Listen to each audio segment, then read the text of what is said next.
परायों के साथ रहना जितना आसान है, अपनों के साथ जीना उतना ही मुश्किल है। दुनिया में पराये लोगों के साथ रहना जितना आसान है, अपनों के साथ रहना और जीना उतना ही मुश्किल है। चूना, ईंट, पत्थर से बनी दीवारों के अंदर रहना कोई जीना नहीं है। चार दीवारी में जीवन यापन कर लेना कोई जीना नहीं है। जीने की एक शर्त होती है। वो शर्त क्या है कि आपस में, परिवार में आत्मीयता, अपनापन और सहज स्नेह का विस्तार होना चाहिए। अपनों के साथ अपनापन हो, आत्मीयता हो और सहज स्नेह, स्वाभाविक स्नेह का विस्तार हो। जिस घर में 3 पीढ़ी मिलकर के बैठकर इकट्ठा रसोई में, किचन में नहीं, पाकशाला में नहीं, रसोई में। रसोई का अर्थ है जहाँ रस बरसता है, जहाँ रस बरसता है, प्रेम का, स्वादिष्ट भोजन का, अपनेपन का, उसे रसोई कहते हैं। जहाँ पर पूज्य माता या धर्म पत्नी या बहन, भगनी बैठ करके बड़े प्यार से, प्रेम से भोजन बनाती है और खाने वालों के लिए दीर्घ आयु की, स्वास्थ्य की, अच्छी बुद्धि की कामना करती है। उस रसोई में, चौके में बैठ करके अगर घर की बच्चा, पिता और दादा, 3 पीढ़ी बैठ करके भोजन करती हूँ, वो घर किसी स्वर्ग से कम नहीं है। मिल बैठ करके भोजन कौन खा सकता है? आपस में बातचीत कौन कर सकता है? दुख सुख को कौन बांट सकता है? दिन भर मेरे साथ क्या हुआ, विचारों का आदान प्रदान कौन कर सकता है? जिनमें आत्मीयता, अपनापन होता है, प्यार होता है, वो करता है। इसलिए 3 पीढ़ी बैठ करके एक साथ भोजन करें, वार्तालाप करें आपस में। उस घर का दृश्य किसी स्वर्ग से कम नहीं होता, बहुत ज़रूरी है। किचन उसे कहते हैं। आज हम अंग्रेज़ी पढ़े लिखे हो गए हैं, हम रसोई नहीं कहना चाहते। कोई कहेगा ये अनपढ़ है, ये जानते ही नहीं है। हम चौका नहीं कहना चाहते, हम किचन कहना चाहते, क्योंकि हम विज्ञान की दुनिया में जी रहे हैं। हम पाश्चात्य सभ्यता में जी रहे हैं, हम आगे बढ़ रहे हैं। याद रखो, इंग्लिश का सीख लेना, पाश्चात्य सभ्यता को अपनाना, अपनी परंपराओं को छोड़ना, रीति रिवाजों को छोड़ना, कोई आगे बढ़ना नहीं है। रसोई में बैठकर भोजन करें, यह हमारी प्राचीन सभ्यता, प्राचीन सभ्यता जिसमें रस बरसता है, प्रेम का रस बरसता है। किचन किसे कहते हैं? किचन जिसमें किचकिच होती है, लड़ाई झगड़ा होता है, क्रोध में भोजन बनता है, ईर्ष्या में भोजन बनता है, कोई और भी तो बना सकता है। ये मेरी जिम्मेदारी क्यों है? मुझे ही क्यों कहा गया बनाने को? मेरे पास तो समय नहीं है। ऐसे विचार और भावनाएं लेकर भोजन बनाना, क्योंकि भोजन का प्रभाव सीधा व्यक्ति के मन पर होता है। जैसा मन होता है वैसे विचार बनते हैं, वैसी बुद्धि बनती है और फिर वैसे आगे कर्म बनते हैं। इसलिए रसोई कहा करो, किचन ना कहा, चौका कहा करो।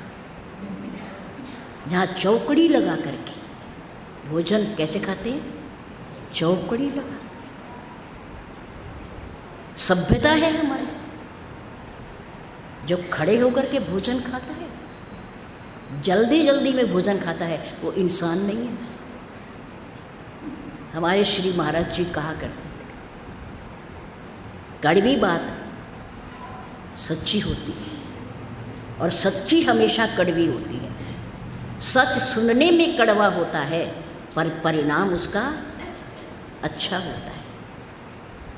सुनने में कड़वा सच सुनने की हिम्मत रखा करो।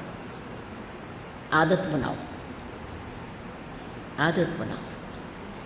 हमारे गुरुदेव कहा करते थे कि जब पशु के सामने हम चारा डालते हैं, उसका भोजन आता है, तो पशु अगर बैठा हुआ हो तो क्या हो जाता है? खड़ा हो जाता है। और पशु इतना एहसान मानता है, इतना एहसान मानता है कि जो उसे चारा डालता है, रोटी खिलाता है, फल खिलाता है, अगर उसे सुगंधी भी आ जाए कि वो व्यक्ति आ रहा है, तो पशु उठ करके खड़ा हो जाता है उसके सम्मान में कि मुझे कोई देने वाला आ रहा है। उसे इतना ज्ञान होता है। पशु के आगे चारा डाले तो पशु की परंपरा है कि चारा डालने वाले का सम्मान करे और उठ करके खड़ा हो जाए, और खड़ा हो जाता है। लेकिन मनुष्य की सभ्यता क्या है? जब इसके सामने भगवान के भोग का प्रसाद भोजन आ जाए, थाली आ जाए, तो खड़े हुए को बैठ जाना चाहिए। सब जानते हो, बैठ जाना चाहिए। हमारे पूज्य गुरुदेव जी ने, जिन्होंने उन्हें भोजन खाते हुए देखा होगा या खिलाया होगा, आखिरी श्वास तक उन्होंने पैरों की चौकड़ी लगाकर भोजन खाया। भोजन खाया। वो खाना नहीं खाते, भोजन खाते। शुद्ध शब्द है, शुद्ध भोजन। हमेशा चौकड़ी लगा करके भोजन खाते और अपने आगे चौकी रखते। और उनका कथन कि भोजन की थाली अपने आसन से कैसी होनी चाहिए? ऊंची। क्यों? क्योंकि वो भगवान का रूप है, भगवान का प्रसाद है। अपने आसन से भोजन की चौकी क्या होनी चाहिए? ऊंची, ऊंची हो। प्रसाद है, दाता है, वो अन्न है, अन्न भगवान होता है, इसलिए उसका आसन ऊंचा होना चाहिए। अपने सामने चौकी रखते, ऊपर थाली रखते, फिर उसे बड़े प्यार से, बड़े प्रेम से, इससे मन बनेगा, ऊर्जा मिलेगी, शक्ति मिलेगी, बुद्धि मिलेगी, ये सोच करके भोजन को ग्रहण करते, भोजन को ग्रहण। इसलिए अपने परिवार में रहते हुए, अपने परिवार के साथ, स्वजनों के साथ आत्मीयता हो, अपनापन हो, सहज स्नेह हो, और वो प्रतिदिन बढ़े, प्रतिदिन बढ़े। प्रेम की भाषा पशु पक्षी भी जानता है, याद रखो। प्रेम की भाषा पशु पक्षी भी जानता है। आप कुत्ते को अपने घरों में पालते हो, आप पवित्र प्राणी हैं, वो आप पवित्र शुद्ध नहीं है, लेकिन फिर भी आप पालते हो। प्यार करते हो, स्नेह करते हो, उसे भोजन खिलाते हो, बीमार होने पर दवाई देते हो, और परिणाम में वो आपको भी प्यार करता है, प्यार करता है, आपके पैर चाटता है, ऊपर हाथ पैर उठाता है मालिक के आने पर, उसका सम्मान करता है। पशु भी जानते हैं, पक्षी भी जानते हैं। आप तोता पालते हो, बहुत सारे लोग, पक्षी है वो, पिंजरे में रखते हो कहीं भाग न जाए, आप उसके सामने राम राम कहते हो, तो अपनी भाषा में वो भी बदले में राम राम कहता है। अच्छी भाषा बोलोगे तो वो भी अच्छी भाषा सीखे।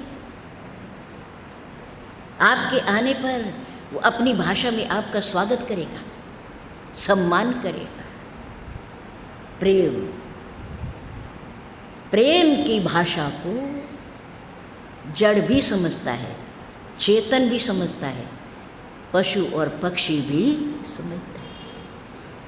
मेरे राम ने बानरों से प्यार किया।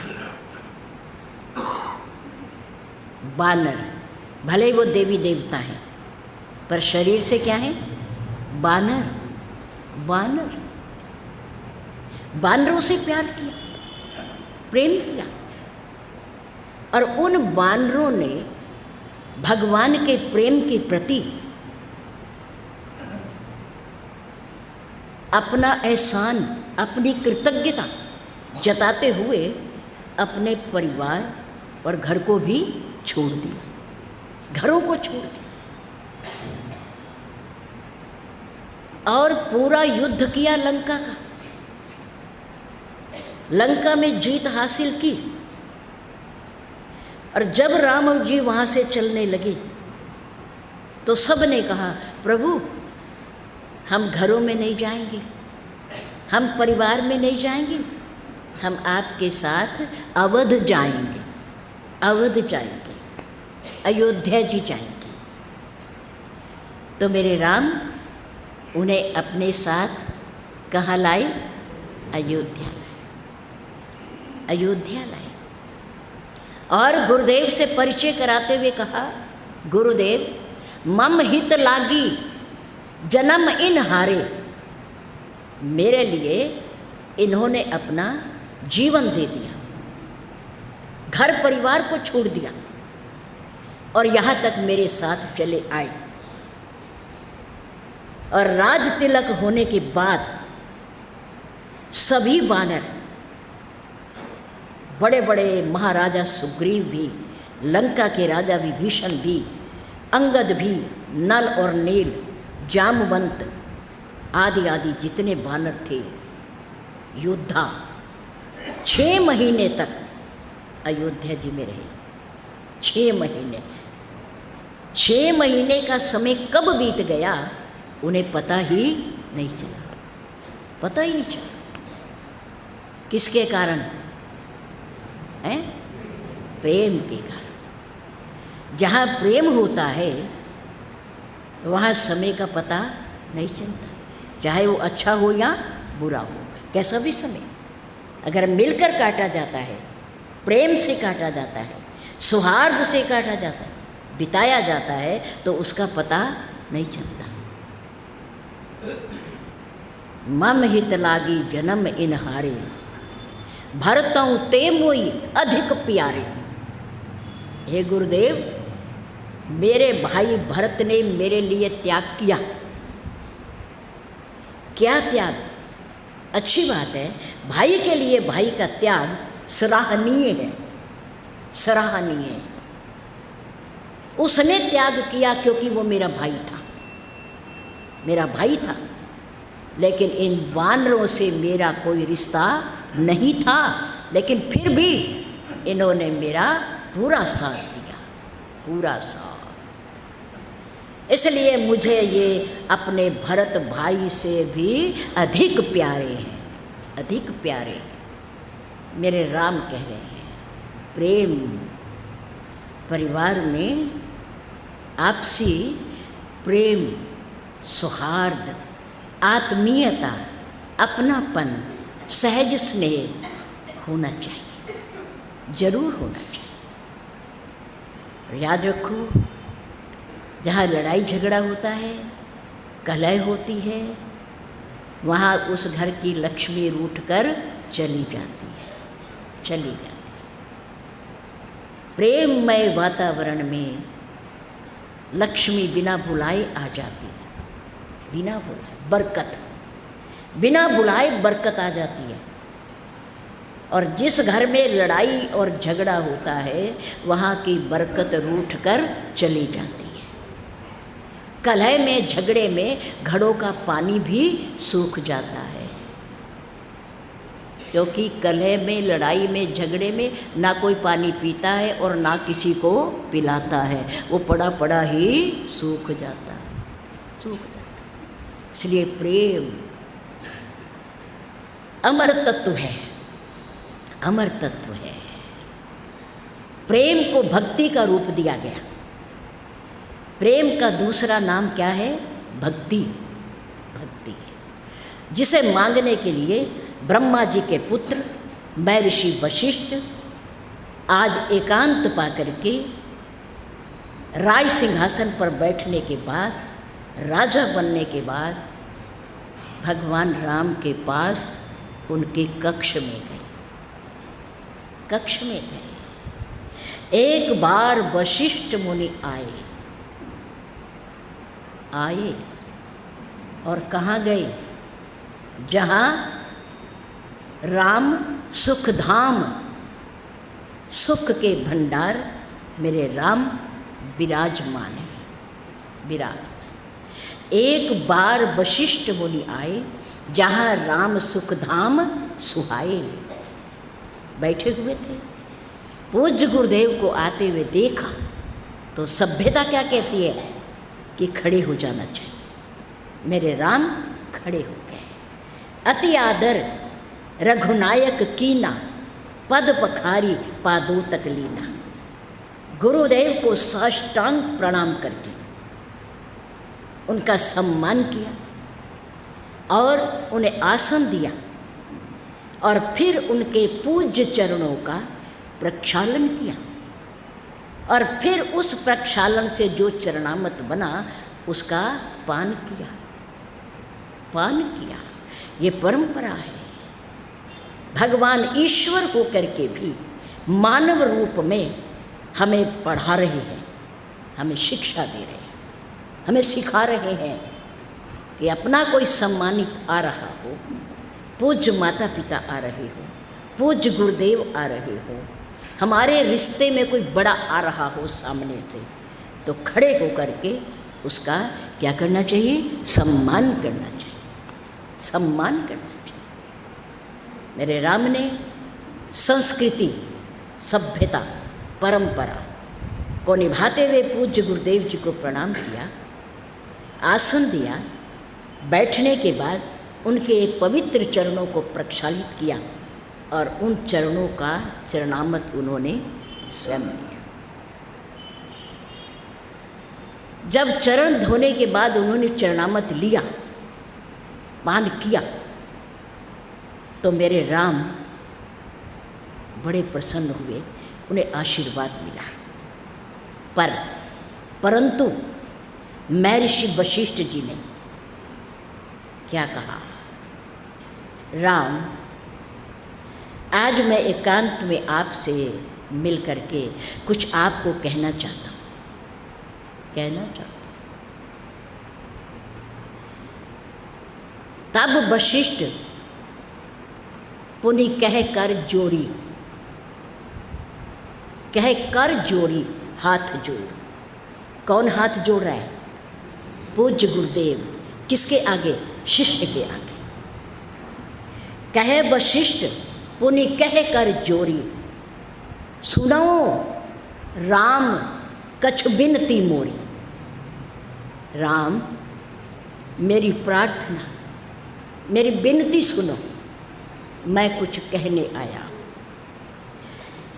मेरे राम की क्या हिम्मत, कि वह अपने गुरुदेव के सामने कुछ कह सके। शांत भाव से मेरे राम सुन रहे हैं और महर्षि वशिष्ठ कह रहे हैं। उन्होंने कहा, राम, जो अब तक आपने और मैंने दोनों ने मिलकर के जो अभिनय किया, जो नाटक किया, मैं गुरु बना और आप मेरे क्या बने? शिष्य बने। आपने मुझे प्रणाम किया, मैंने आपको आशीर्वाद दिया, लेकिन अब आप राजा बन गए हैं और मैं चाहता हूँ कि ये अभिनय, ये नाटक अब बंद कर दिया जाए और वास्तविकता में आया जाए। वास्तविकता में, वास्तविकता क्या है? महर्षि वशिष्ठ ने कहा कि देखो, पार ब्रह्म का आप अवतार हो, मुझे पता है।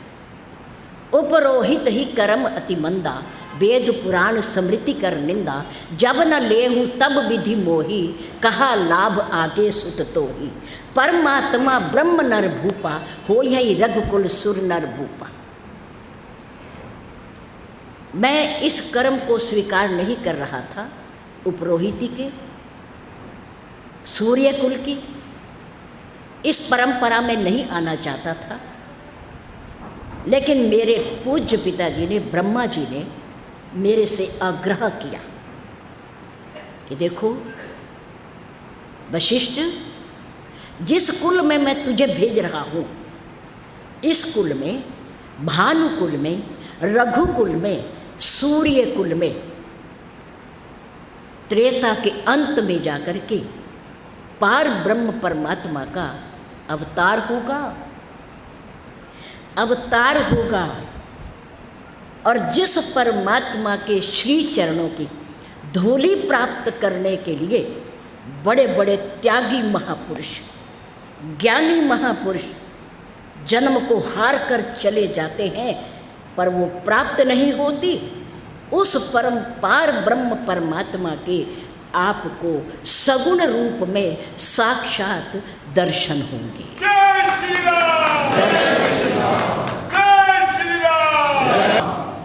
दर्शन होंगे।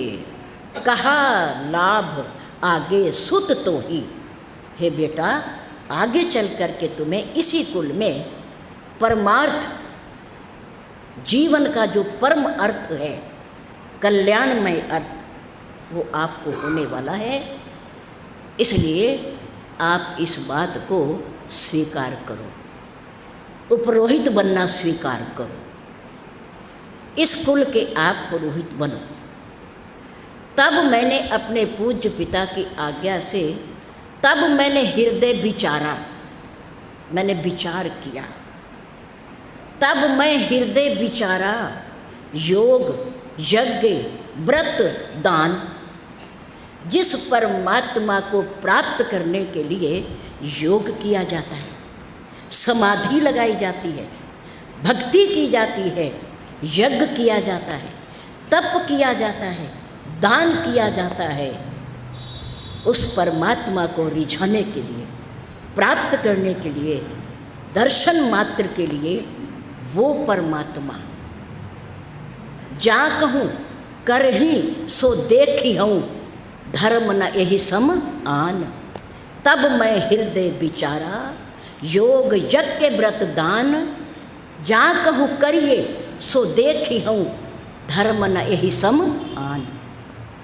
अगर वो परमात्मा मुझे दर्शन दे, मुझे दर्शनों का सौभाग्य मिले, तो मैं इस उपरोहित पद को प्राप्त करने के लिए तैयार हूँ, तैयार हूँ। क्यों? आगे बताया, क्या बताया? राम, आगम निगम पुराण अनेका। आगम निगम पुराण, आगम कहते हैं वेद, शास्त्र, पुराण अनेका, धर्म से संबंधी अनेक शास्त्र। आगम निगम पुराण अनेका, पढ़े सुने कर फल प्रभु एका। तव पद पंकज प्रीति निरंतर, सब साधन कर ये फल सुंदर। देखो राम, शास्त्रों का अध्ययन, सुनना और सुनाना, सबका एक ही फल है। क्या? कि आपके कमल रूपी चरणों में मनुष्य का प्यार हो जाना, प्यार हो जाना। आज जो सत्संग हो रहा है, आपस में वार्तालाप हो रहा है, विचारों का आदान प्रदान हो रहा है, इसके पीछे बस एक ही लक्ष्य है, एक ही लक्ष्य है, उद्देश्य है कि हमारा और आपका प्रभु के श्री चरणों में क्या हो? प्रेम हो, प्रेम हो। उनके श्री चरणों की भक्ति मिले, ज्ञान मिले, हमारा जन्म सफल हो, सफल हो, हम अपने उद्देश्य को प्राप्त कर सके। सुग्रीव शरीर से बानर है, वैसे सूर्य भगवान का अंश है, शरीर से बानर है, और देवताओं में सूर्य भगवान का अंश है। वो अन्य बानरों को समझा रहा है। देखो कितनी बड़ी बात है, अचंभा, अद्भुत। एक बानर अन्य बानरों को जीवन लाभ की बात बता रहा है। सखा, मेरे मित्रों, माँ सीता की खोज करने के लिए आप सभी तत्पर हो, तैयार हो, उत्साहित हो, पर कान खोलकर मेरी बात सुन लो। सखा, परम परमार्थ एहु, मन क्रम वचन राम पद नेहू। मन से, वचन से, कर्म से भगवान श्री राम जी के चरणों में क्या करोगे? प्रेम करोगे। मन से अगर कुछ विचार उठेगा तो राम का उठेगा, अगर कुछ हाथों से कर्म करोगे तो राम के लिए करोगे, ऐस वाणी से अगर कुछ बोलोगे, उच्चारण करोगे तो राम के लिए ही करोगे। मनसा, वाचा, कर्मणा, तीनों प्रकार से आप राम के प्रति समर्पित रहोगे, समर्पित रहोगे। क्यों? क्योंकि ये मेरा भी और आपका भी परम परमार्थ है, परम परमार्थ है। सखा परम परमार्थ एहु, मन वाच क्रम राम पद नेहु। राम के प्रति स्नेह, प्रेम मनुष्य का परम लक्ष्य, भक्ति, चिंतन, भजन, भगवान के प्रति प्रेम होना चाहिए, प्रेम होना चाहिए। आज महर्षि वशिष्ठ ब्रह्मा जी के पुत्र, त्रिकालज्ञ, ज्ञानी, तपस्वी, पर गृहस्थी, गृहस्थी, गृहस्थी भी भगवान को प्राप्त कर सकता है, सन्यासी भी करता है, ब्रह्मचर्य में रह करके भी कर सकते हैं, और वानप्रस्थ आश्रम में भी कर सकते हैं। भक्ति कभी भी की जा सकती है। भक्ति के लिए समय की कोई प्रतीक्षा नहीं करनी चाहिए, बच्चा भी कर सकता है। ध्रुव और प्रहलाद ने बचपन में की, बचपन में की, कोई सीमा नहीं आयु की, भगवान के भजन के लिए कभी भी हो सकता है। महर्षि वशिष्ठ हाथ जोड़कर बैठे हैं, राम मेरी विनती सुनो, मेरी प्रार्थना सुनो। हम उनके सामने क्या हैं? है? कुछ भी नहीं। उनके तो ज्ञान का सूर्य संसार को प्रकाश दे रहा है, लेकिन हमारे पास क्या?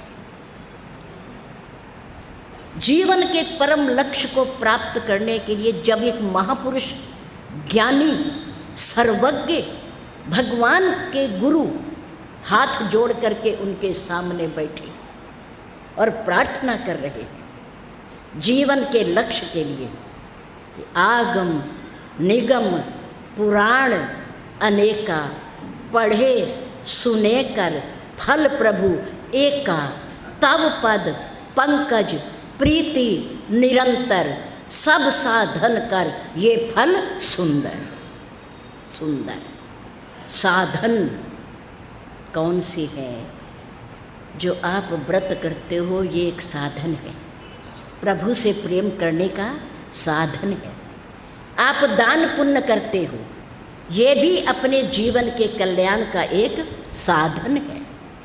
आप सत्संग करते हो और सुनते हो, ये भी हमारे जीवन के कल्याण का एक साधन है, ये भी साधन है। आप तप करते हो, परोपकार करते हो, परहित करते हो, भूखे को अन्न का दान करते हो, ये भी साधन है, ये भी साधन है। किसी को अच्छी सलाह देते हो, किसी का मार्गदर्शन करते हो, ये भी एक साधन है। लेकिन इन सब साधनों का परिणाम क्या होना चाहिए? क्या होना चाहिए? प्रभु के श्री चरणों के प्रति क्या होना चाहिए? प्रेम होना चाहिए, बस और कुछ नहीं। राम ही केवल प्रेम जान ले ही, जिसने जान लिया, जिसने समझ लिया कि परमात्मा को निश्चल निष्कपट प्रेम के सिवा और कोई वस्तु पसंद ही नहीं है। इन सब साधनों के बदले क्या मांगो? मैं ऋषि वशिष्ठ जी की तरह उनके श्री चरणों में बैठकर हाथ जोड़कर क्या मांगो? भोग नहीं, सुख के साधन नहीं, ऐश्वर्य नहीं, धन नहीं, क्या मांगे? उनके श्री चरणों का प्यार मांगे, प्यार मांगे, वो प्रसन्न हो जाएगा। उन्होंने कहा सब साधन कर ये फल सुंदर, तब पद पंकज प्रीति निरंतर। मेरे राम महिमा अमित वेद नहीं जाना, मैं कई भांति कहूँ भगवान। आपकी महिमा को तो वेद नहीं जानते, बड़े बड़े महापुरुष नहीं जानते, ज्ञानी नहीं जानते, मैं कैसे जानता हूँ? मैं कैसे जान सकता हूँ? मेरे पास कोई शक्ति नहीं। प्रभु सोई सर्वज्ञ, तज्ञ सोई पंडित, वो ही सर्वज्ञ है व्यक्ति, वो ही विद्वान है, वो ही दाता है। सोई गुण ग्रह, वो ही गुणवान है। विज्ञान अखंडित, दक्ष सकल लक्षण जुत सोई, जाके पद सरोज रति होई। सर्वज्ञ वही है, पंडित वही है, दाता वही है, गुणवान वही है, भक्त वही है, जिसका प्रेम आपके श्री चरणों से है, श्री चरणों से। अब मैं चाहता हूँ कि आज से आप मुझे मत्था ना टेकें, बल्कि मैं आपके श्री चरणों में अपना स्वामी पार ब्रह्म परमात्मा जान करके प्रिय प्रणाम करूं, प्रणाम। इसलिए मैं आपसे हाथ जोड़कर मांग रहा हूँ। आज मैं याचक बनकर आया हूँ, आज मैं तेरे द्वार पर भिखारी बनकर आया हूँ, आज मैं अपना संबंध बदलने आया हूँ। आप मेरे स्वामी हो और मैं आपका सेवक हूँ। आप मेरे परम गुरु हो और मैं आपका शिष्य हूँ। प्रणाम आप नहीं करेंगे, बल्कि प्रणाम मैं करूँगा। विपरीत। मेरे राम शांत भाव से बैठ कर के सुन रहे हैं अपने गुरुदेव की बातें, और अंत में उन्होंने एक बात कही, नाथ मेरे स्वामी अनाथों के नाथ दीनानाथ, जगत के स्वामी परमेश्वर परमात्मा, नाथ एक बर मांगूं। आपसे एक ही बर चाहता हूँ और पहली बार मांगने आया हूँ आपसे। अब तक तो आपने मेरे से लिया, आशीर्वाद लिया, लेकिन अब मैं आपसे लेने आया हूँ। नाथ, क्या कहा? नाथ। कौन कह रहा है ये? गुरुदेव कह रहे। शिष्य को पहचानने के बाद कि आप कौन हैं। आप भी नकली और मैं भी नकली। अब तक मैं भी नकली गुरु रहा और आप भी मेरे नकली शिष्य रहे, पर अब वास्तविकता, अब असलियत दुनिया के सामने भी आ जानी चाहिए कि आप कौन हो और मैं कौन हूँ। मैं कौन? नाथ एक बर मांगहूँ, मोहि कृपा करि देहु, जन्म जन्म रति राम पद, कबहु घटे जनिने। आप पार ब्रह्म स्वरूप परमात्मा के श्री चरणों में मेरा प्रेम जन्म जन्मांतर तक, मैं जहाँ भी जन्म लूँ, जिस भी योनि में आऊँ, मुझे भेजा जाए, मेरा प्रेम आपके प्रति कभी कम नहीं होना चाहिए, नहीं होना चाहिए। यह किसने मांगा? पूज्य गुरुदेव ने मांगा, अपने शिष्य से मांगा। लेकिन आज परंपरा विपरीत उलट गई कि गुरु तो शिष्य बन गए और शिष्य परमात्मा बन गया, स्वामी बन गया, नाथ बन गया। यही बात कैलाशवासी उमानाथ, नीलकंठ देव, देवों के देव, महादेव, काल के भी काल, भगवान शंकर, भगवान राम की राजा बनने के बाद स्तुति करते हुए बड़े सुंदर शब्दों में उन्होंने भगवान राम की, अपने इष्ट देव की स्तुति की। याद रखो, भगवान शंकर और भगवान राम के अंदर कई संबंध हैं, इनके बीच में कई रिश्ते हैं, जिनका उल्लेख हमारी श्री रामचरितमानस में है।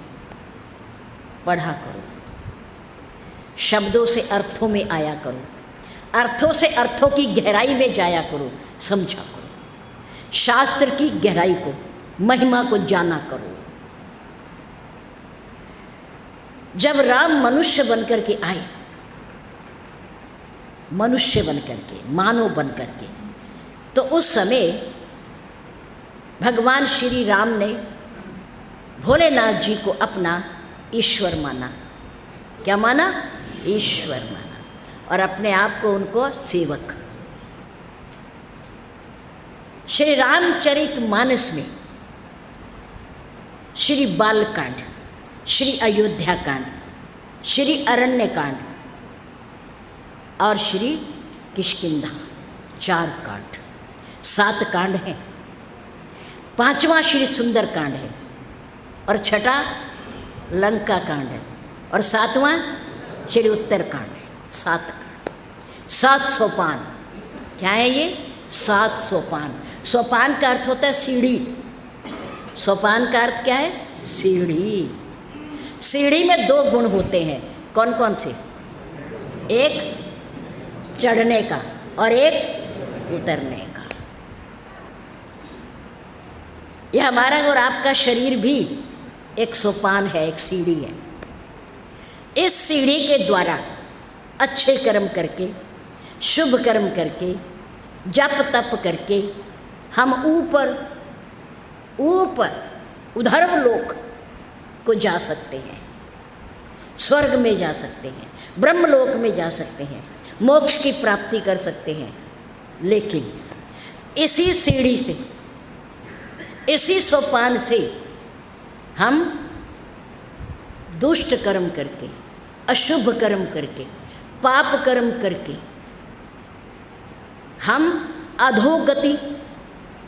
अधोगति हम नीचे को भी जा सकते हैं, नीचे को भी जा सकते हैं, ऊपर भी उठ सकते हैं, और नीचे भी जा सकते हैं। किसके द्वारा? इस मनुष्य रूपी सीढ़ी के द्वारा, सीढ़ी के द्वारा। इसमें भी दो गुण हैं। हमारे श्री रामचरितमानस में भी सब सोपान हैं, बालकांड से लेकर के उत्तरकांड तक।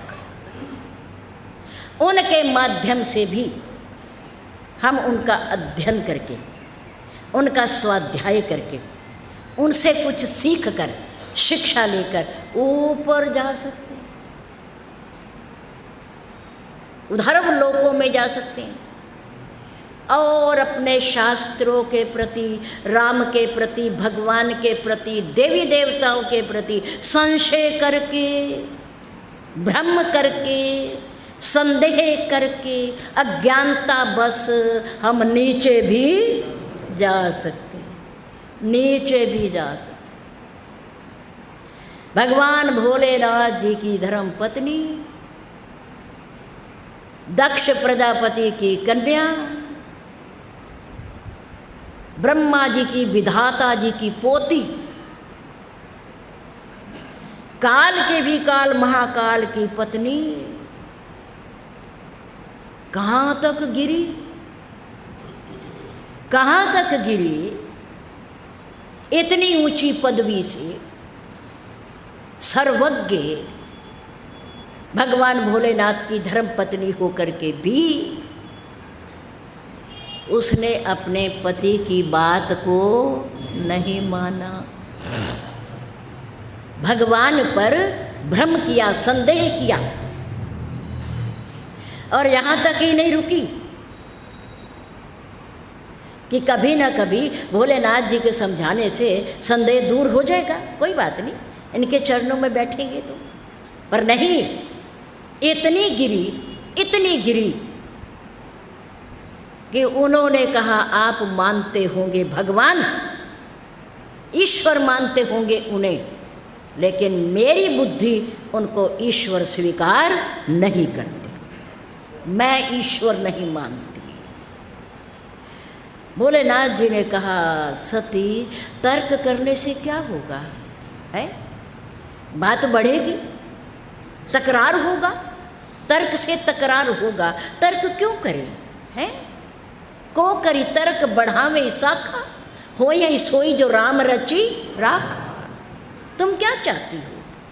तुम तकरार ना करो मेरे साथ भगवान के बारे में, तर्क ना करो, क्योंकि भगवान तर्क का विषय नहीं है, जिज्ञासा का विषय है। वो जिज्ञासा से मिलता है, इच्छा से मिलता है, प्रेम से मिलता है, वो तर्क से नहीं मिलता।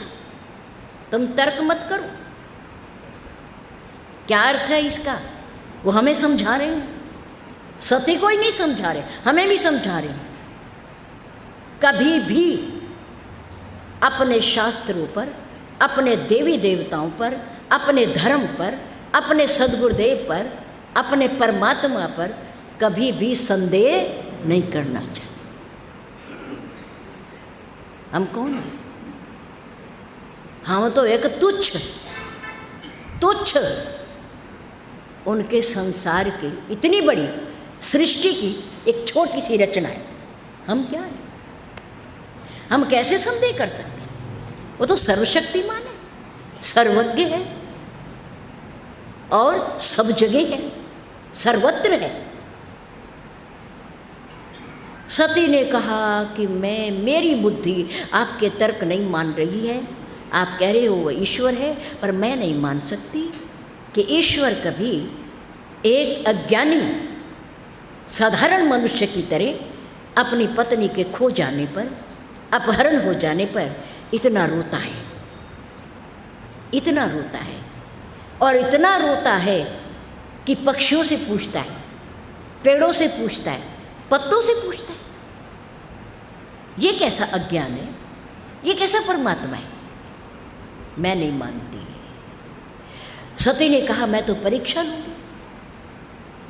भोलेनाथ ने कहा ले लो, जो होगा देखा जाए, भगवान जैसा चाहेंगे उनकी इच्छा होगी। क्या पता वो यही चाह रहे हैं, क्या उनकी इसी में इच्छा है?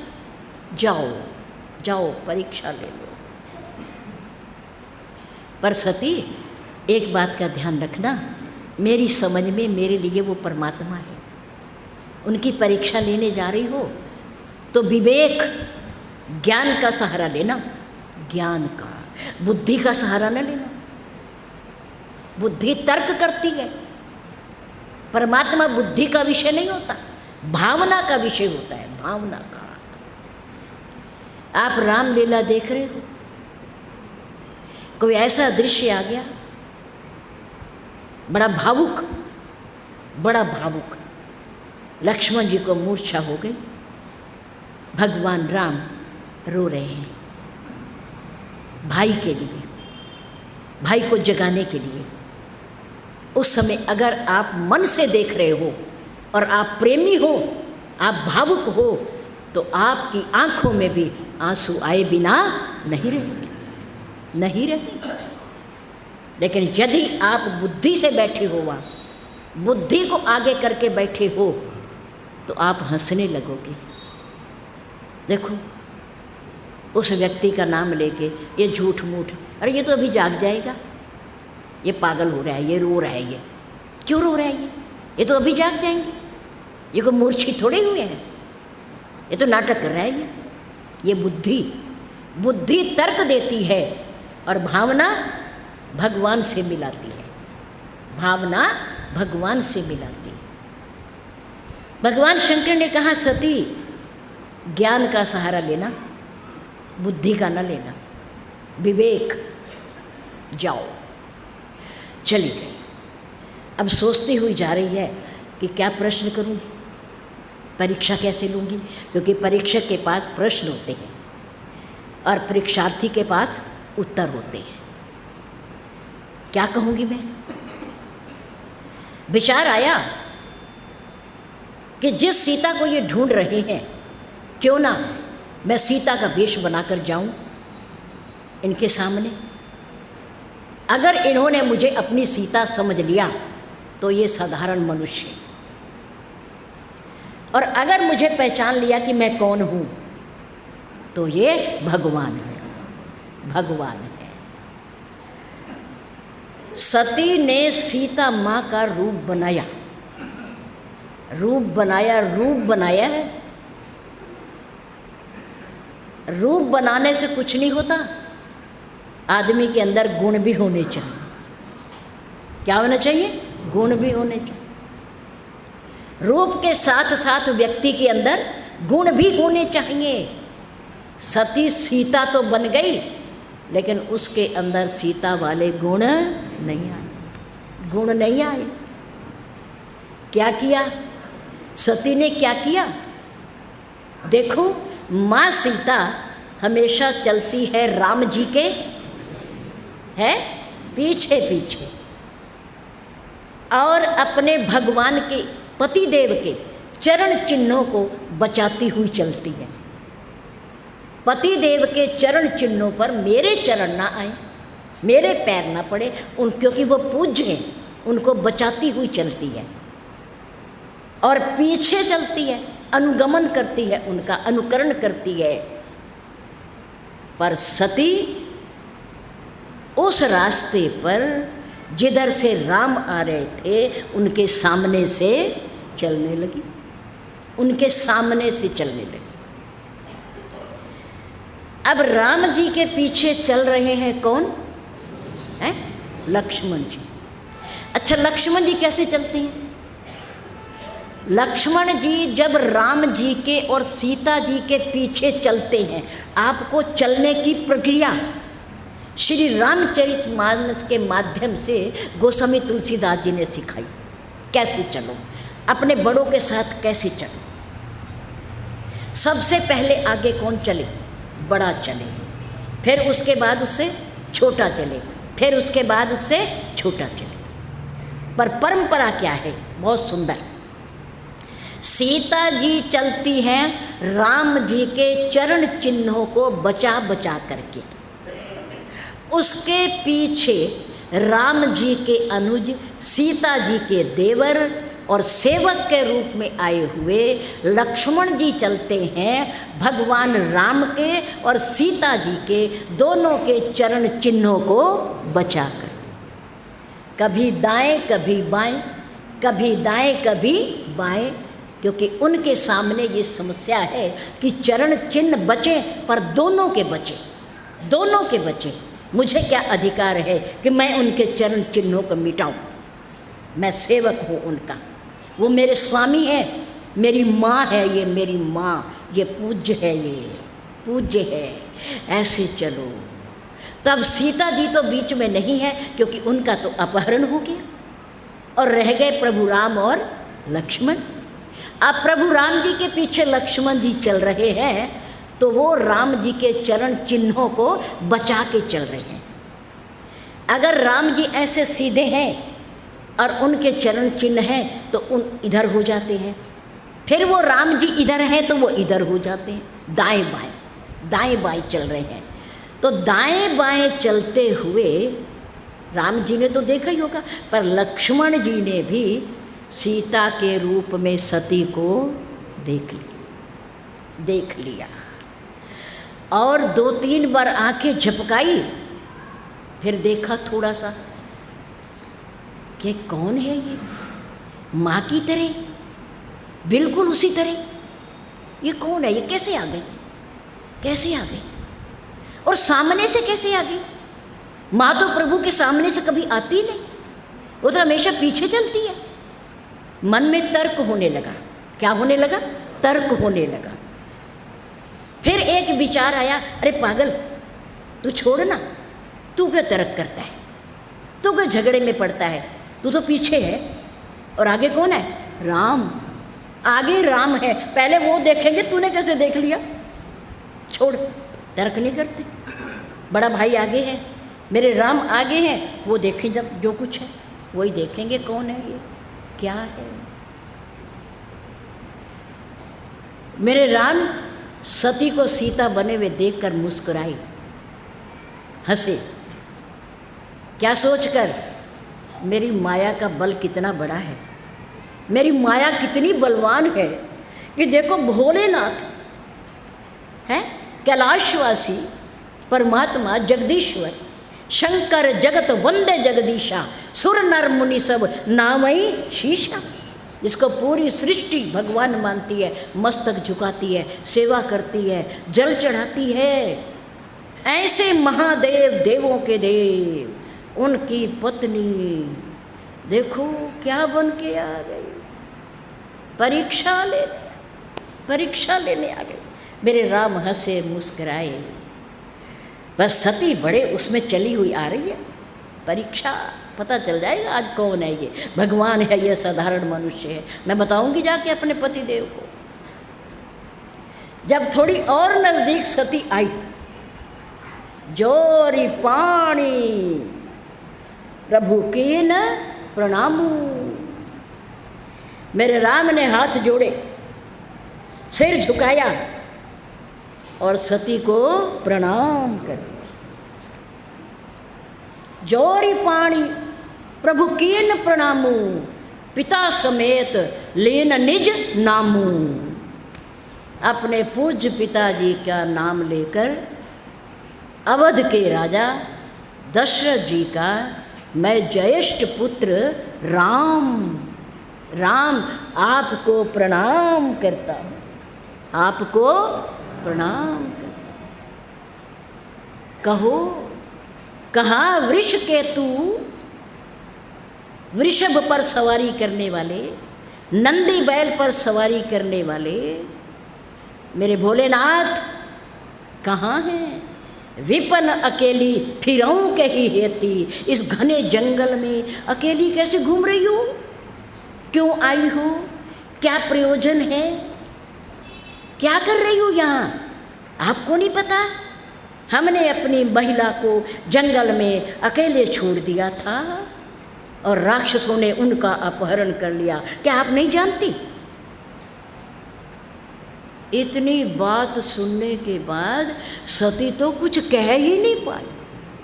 राम जी ने कुछ कहने का मौका ही नहीं दिया।